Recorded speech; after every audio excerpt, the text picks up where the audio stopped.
बहुत लोगों ने अपने अपने नाम से पीठें बनाई, अपने अपने नाम से आश्रम बनाए, अपने अपने नाम से योग की विधियां चलाई। हमने कहा हम तो अपने पूर्वजों को अपना आदर्श मानते हैं और उनकी ज्ञान विरासत को, उनके तप को अपनी धरोहर मानते हैं और उनके अनुगामी होने में गौरव अनुभव करते हैं। इसलिए संस्थान का नाम स्वामी रामदेव और आचार्य बालकृष्ण के नाम पर नहीं, महर्षि पतंजलि के नाम पर रखा, पतंजलि योग पीठ।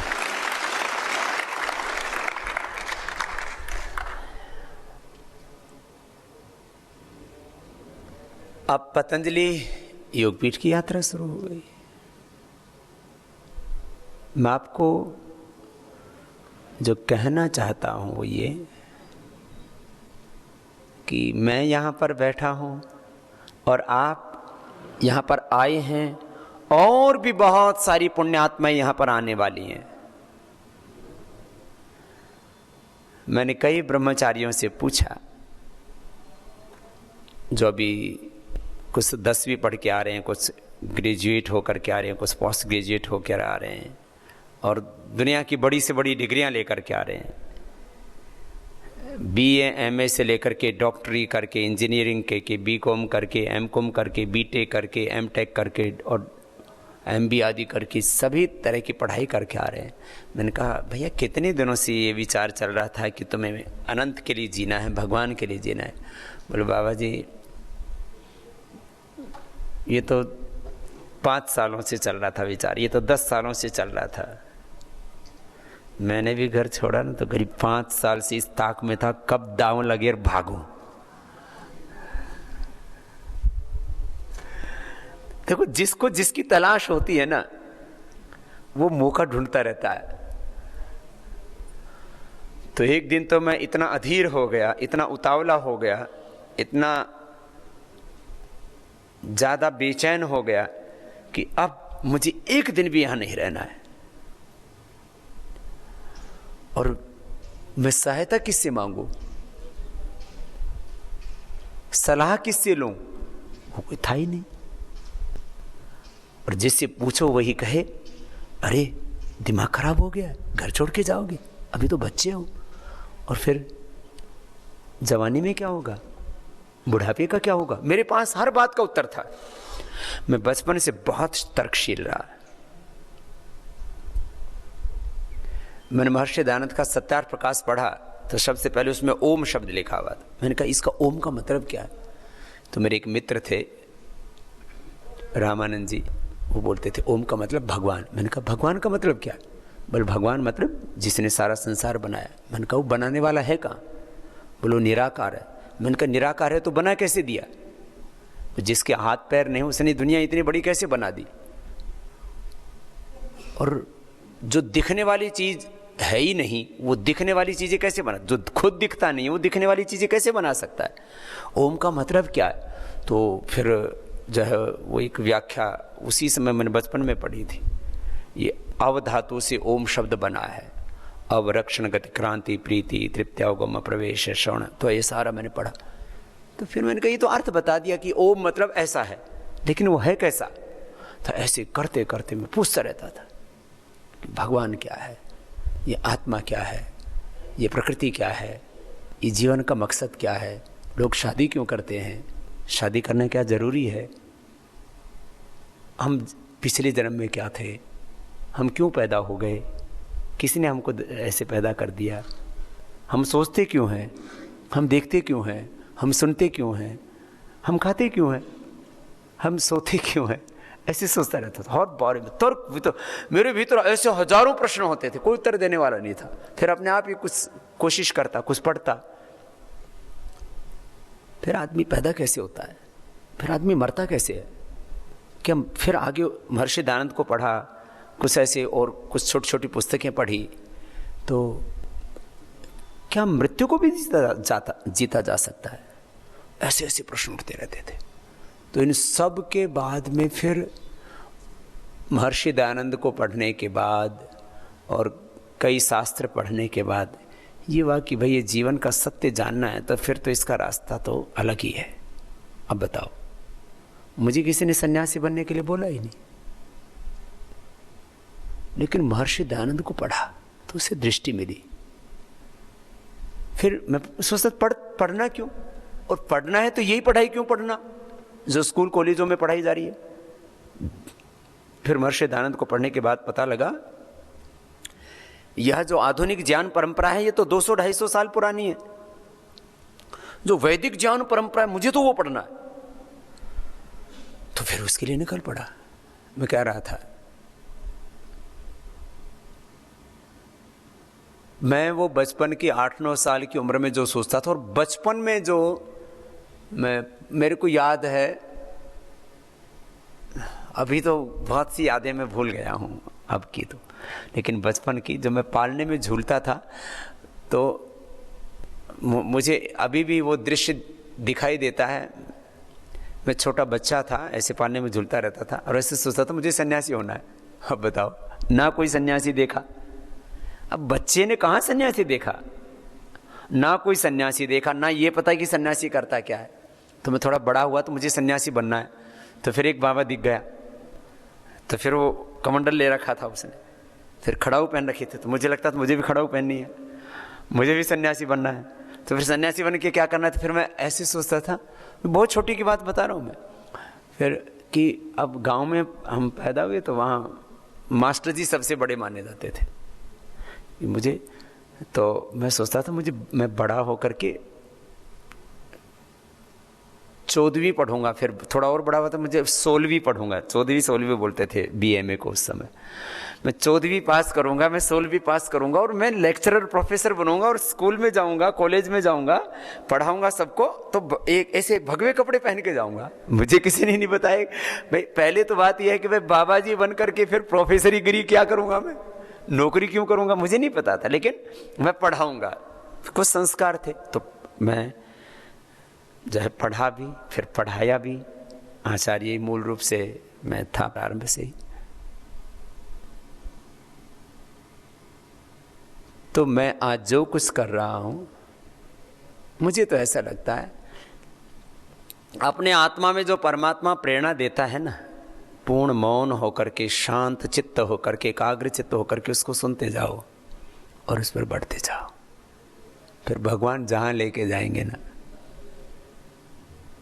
वो शुभ ही होगा, उसमें हमारा मंगल होगा। ये बातें बुद्धि से थोड़ी थोड़ी समझ में आती हैं, जी करके ज्यादा समझ में आती हैं। देखो बुद्धि का काम बहुत थोड़ा ही है। ये तो वाचा निवर्तन्ते अप्राप्य मनसा सह बुद्धिश्चन विचेष्टते तम आहु परमाम गतिम। एक अवस्था तक हम बुद्धि से निर्णय कर सकते हैं, उसके बाद तो फिर एक नया क्षेत्र शुरू हो जाता है। विचार से निर्विचार होना, ज्ञात से अज्ञात में जाना, साकार से निराकार में जाना, दृश्य से अदृश्य में जाना। ज्ञात, ये जो अभी भी जो दिख रहा है ये ज्ञात है, अब इसके पीछे अज्ञात है और आगे भी अज्ञात है। अनादिकाल से जो प्रवाह चला आया वो भी अज्ञात है और जो अनंत काल तक चलेगा वो भी अज्ञात है। ज्ञात तो बहुत थोड़ा होता है, और लेकिन वह भी बड़ा अच्छा होता है। मैंने कई बार कहा है ना, श्रद्धेय गुरुदेव की बात को रखते हुए, फिर गुरुजी ने गुरुजी से सीखा था कि भाई वर्तमान तो सबका निर्दोष है, यहीं से आगे बढ़ो, कोई बात नहीं। तो मैं कह रहा था हम भगवान के विधान से यहाँ तक पहुँचे हैं और आप भी भगवान के विधान से यहाँ पर पहुँचे हो। जैसे किस माता पिता के कोख में हम जाएंगे यह हम नहीं तय करते, ईश्वर का विधान चल रहा है, कर्मफल व्यवस्था चल रही है। हमारा कर्माशय, हमारे संस्कार, हमारी वासनाएं, हमारे शुभ अशुभ पाप पुण्य स्वरूप कर्मों का फल चल रहा है। आपको किस माँ की कोख से पैदा होना है, किस कुलवंश में पैदा होना है, किस प्रांत में, किस गांव में पैदा होना है, यह आपने निर्धारित किया क्या? क्यों भैया,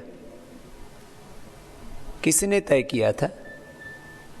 यह है भगवान का विधान।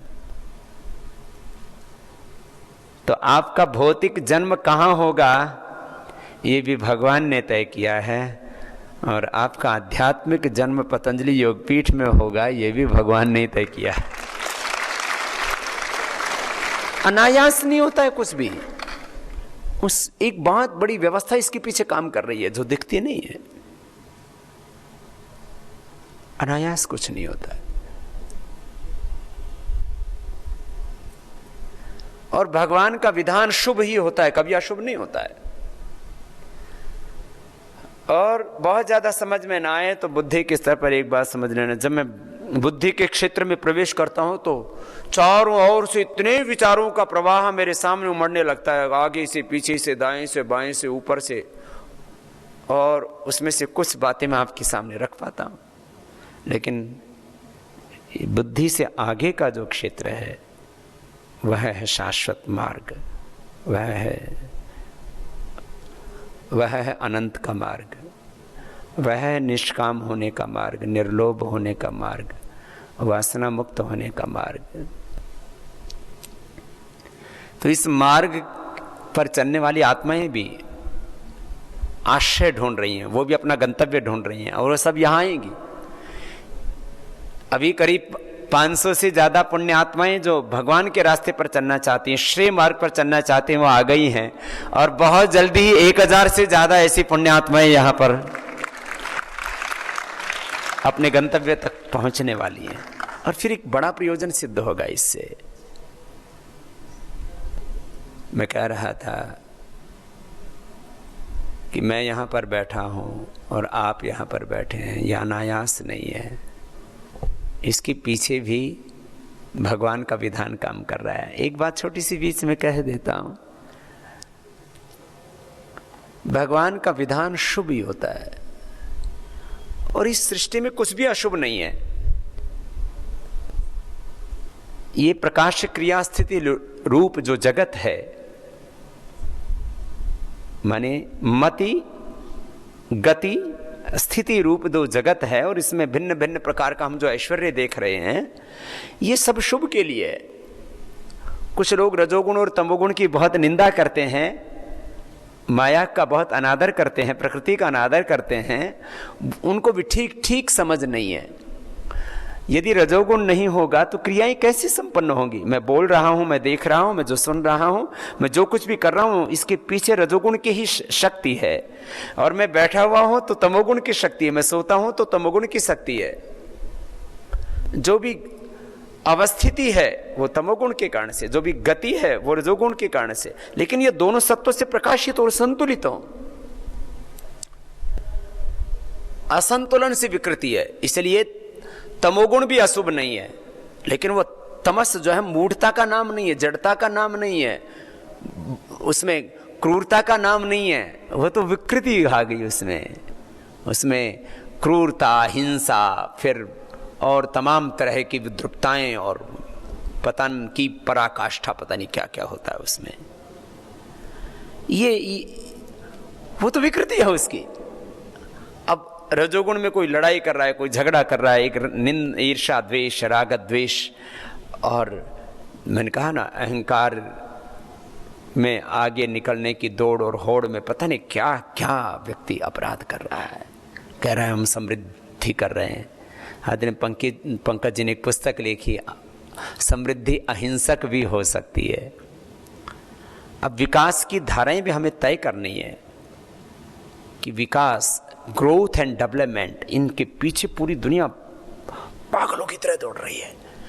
उस विकास में मनुष्य के लिए विकास, मैं मानता हूं वह भी होना चाहिए, लेकिन उसमें मनुष्य का भी विकास होना चाहिए, और उसमें फिर समष्टि का भी विकास होना चाहिए, समष्टि के लिए भी विकास होना चाहिए, और समष्टि में भी सब मनुष्यों के लिए भी विकास होना चाहिए, और मनुष्यतर जो भी सह अस्तित्व है उसका भी विकास होना चाहिए।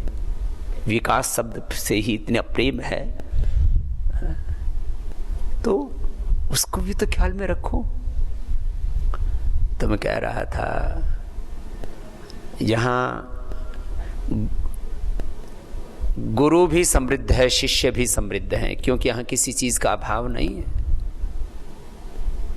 जितना नितांत आवश्यक है वो भी है, और उसके अतिरिक्त जो भी है वो सेविंग के लिए नहीं, वो सेवा के लिए है।